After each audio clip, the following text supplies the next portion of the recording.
यहाँ तक कि अगर आप सादगी पर बड़े हैं तो आपको हमेशा अपनी पसंद के लिए एक घर मिलेगा। उदाहरण के लिए एक पेड़ या यहाँ तक कि एक गुफा में एक चट्टान के किनारे। ऐसी जगहों पर जीवन की कल्पना करना मुश्किल है, लेकिन लोगों को वहां रहना पड़ता है जहां वे रहते हैं। और आज मैं आपको सबसे अजीब स्थानों को दिखाऊंगा जो लोग सुदूर उत्तर में रेंडियर चरवाहों की जनजातियों में रहते हैं। सैकड़ों साल पहले यमल रेंडियर चरवाहों ने एक खानाबदोश जीवन शैली का नेतृत्व किया था और चुम नामक अस्थायी टेंट में रहते थे। उन्हें टुंद्रा में ढूंढना आसान नहीं है। वे राजमार्गों से दूर रहते हैं और अपने झुंड के बाद एक जगह से दूसरे स्थान पर जाते हैं। हिरन चरवाहों घर देखो की तरह यह आमतौर पर मुख्य दोस्त के होते हैं। एक और एक पास में स्थित है जो अतिथि के लिए प्रयोग किया जाता है। आप इसे में रह सकते हैं या सिर्फ रात बिताने। वहाँ दोस्त बिजली के बीच में एक स्टोव है, हमेशा वहाँ जनरेटर के लिए धन्यवाद जो हमेशा जगह से दोस्त के साथ चलता है। कुछ घरों में भी एक टीवी और एक उपग्रह डिश है। कोई रेफ्रिजरेटर की जरूरत है। मछली और हिरन का मांस अच्छी तरह से बर्फ में रखने के लिए पानी के लिए दोस्त के आसपास। यह इतना आसान है। वे बर्फ पिघल और स्टोव पर सॉस पैन में पानी उबाल। यहाँ एक जोड़े जो 22 के लिए नाली में रहते थे है। साल पता मेडेलिन कोलंबिया एक शहर है कि अपराध और दुनिया भर में ड्रग माफियाओं के लिए प्रसिद्ध है। इस खुश जोड़े सीवर में रहते थे और कई सुविधाओं की कमी के बावजूद वे जीवन मारिया और मिगुएल के साथ काफी खुश है। यहाँ आश्रय पाया 22 साल पहले और अभी भी इस दिन के लिए यहाँ रहते हैं। उनके अपार्टमेंट 700 वर्ग फुट है जो सिद्धांत रूप में काफी अच्छा है, लेकिन कमरे की ऊंचाई काफी बड़ी नहीं है, तो यह सीधे खड़े चलने के लिए काम नहीं करेगा। जोड़ी का मानना है कि वे अपने जीवन में कुछ भी बदलने की जरूरत नहीं है। वे पहले से ही इस साधारण सीवेज सिस्टम एक आरामदायक बनाने के लिए सब कुछ किया है। परिवार घोंसला उनके लिए निवास मामूली है, लेकिन बस लगता है कि वे एक बिस्तर, एक अलमारी और एक स्टोव जगह का प्रबंधन यहाँ इस तरह के कठोर परिस्थितियों के बावजूद मिगुएल एक राज्य द्वारा उन्हें करने की पेशकश करने के लिए इस घर को बदलने के लिए नहीं चाहता है। कोलंबियाई अपने कारणों ईमानदारी से बताते हैं। अगर मैं वहाँ रहते हैं, मैं उदाहरण के लिए 1 दर्जन जिम्मेदारियों पर लेने के लिए होगा। मैं एक अपार्टमेंट के लिए किराए का भुगतान करूं और नहीं दिया जाएगा भोजन टिकटों, तो यह यहाँ रहने के लिए बेहतर है। अर्जेंटीना से एक साधु 8 वर्षीय पेड्रो लुका के रूप में जीवन एक स्थानीय सेलिब्रिटी पर्यटकों और स्कूली बच्चों के लिए किया गया है। उसे देखने के लिए आते हैं और सभी, क्योंकि यह अजीब आदमी 40 साल के लिए एक गुफा में रह रहा है। पेड्रो पानी या बिजली चलाने के बिना अच्छी तरह से करता है। जब वह भूखा होता है तो वह बंदूक लेता है और शिकार करता है या निकटतम गांव में जाता है जो 3 घंटे दूर है। वह पानी पाने के लिए नीचे जाता है और वह इसे दुनिया में सबसे शुद्ध और स्वादिष्ट मानता है। साथ ही साथ उसके पास 2 बकरियां और 11 पक्षी है जो दिन के दौरान गुफा में रहते हैं, जानवर चरते हैं और शाम को वे जगुआर और अन्य शिकारियों से सुरक्षा की तलाश में घर आते हैं। अपार्टमेंट में अपने पंख वाले पड़ोसियों को जोर से चिल्लाती है। सुबह 3 बजे वह एक आग बनाने के द्वारा अपने दिन शुरू होता है। वह एक बैटरी संचालित रेडियो है और यह अपने ही प्रौद्योगिकी वह समय की एक बहुत खर्च करता है।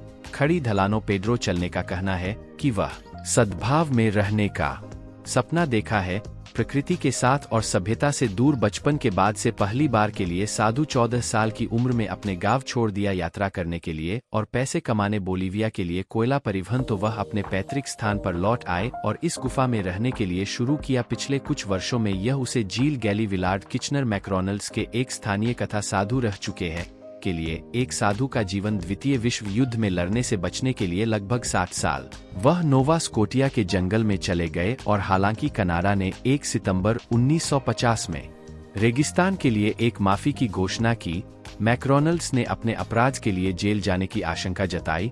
वह अपने जीवन के बाकी हिस्सों के लिए जंगल में बने रहे। महीने में एक बार वह आपूर्ति खरीदने के लिए दुकान में गया। उसने जानवरों को पकड़ने और फर के लिए अपनी खाल बेचकर कुछ पैसे कमाए। इस आदमी ने अपने अधिकांश जीवन को एक झोंपड़ी में जिया है, लेकिन समय के साथ स्थानीय कार्यकर्ताओं ने पैसा पाया है और उसके लिए एक घर बनाया है। लेकिन मैक्रोनल्ड्स जल्द ही अपनी झोपड़ी में लौट आया है। उसने एक साधु का जीवन जिया है। आदमी में पाया गया। जून 2004 में जंगल में लगभग 100 लोगों ने अपने अंतिम संस्कार में भाग लिया। उनकी राख गैली झील के किनारे बिखरे हुए थे। जहां उन्होंने अपने अधिकांश जीवन के लिए घर बुलाया था। एक असली हॉबिट एम्मा ओरबैक का घर एक ऑक्सफोर्ड स्नातक लगभग 20 वर्षों से पश्चिमी कुओं के पहाड़ों में एक डगआउट में रह रहा है।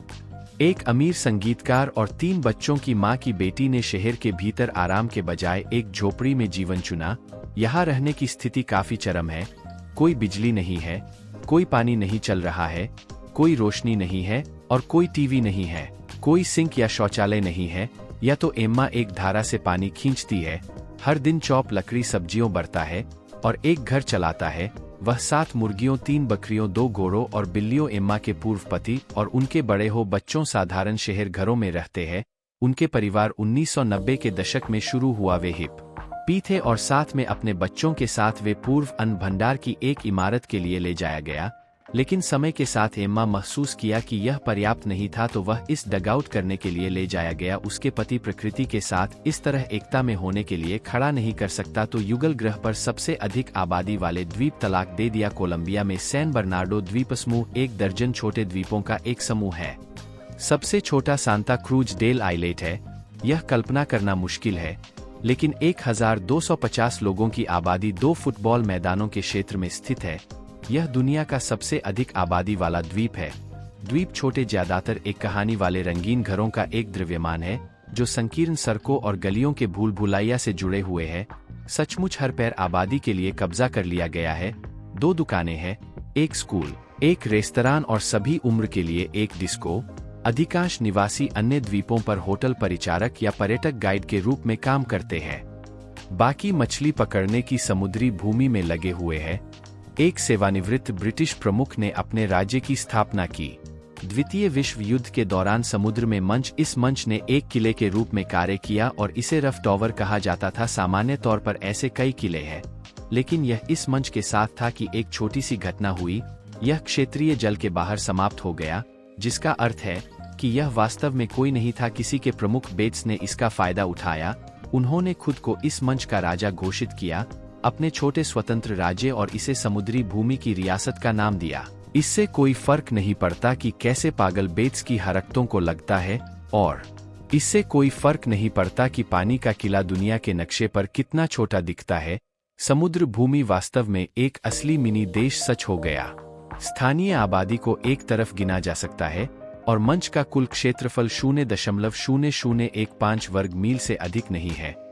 लेकिन समुद्र की भूमि में वह सब कुछ है जो किसी भी राज्य में होना चाहिए। एक झंडा है, हथियारों का एक कोट, एक गान, एक संविधान के साथ साथ अपनी खुद की सरकार, एक राज्य प्रणाली, संवैधानिक राजतंत्र और यहाँ तक कि संग्रहणीय डाक टिकटों के साथ एक जेल सिक्के जारी किए जाते हैं। और निश्चित रूप से वंडरलैंड के सभी निवासियों के पास पहचान पत्र है। क्या आप इस तरह के व्यक्तिगत राज्य में कम से कम थोड़ी देर के लिए रहना चाहते हैं? और आज के लिए इन स्थानों में से कौन सा आपको आश्चर्यचकित करता है? टिप्पणियों में राय, और निश्चित रूप से अगर आपको यह वीडियो पसंद है तो लाइक करना न भूलें। अधिक के लिए सदस्यता लेने के लिए धन्यवाद।